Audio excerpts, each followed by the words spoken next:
هبدأ أصفر الثوم بتاعنا.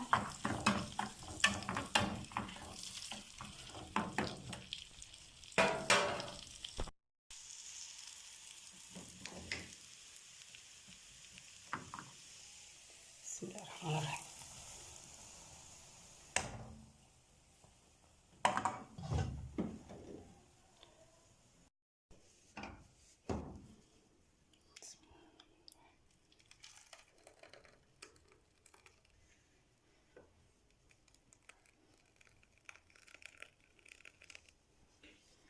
شايفين قد ايه جميلة وخضرة؟ شايفين ما شاء الله.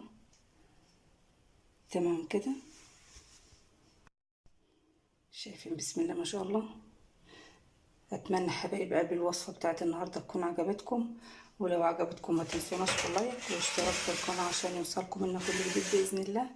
والسلام عليكم ورحمة الله وبركاته.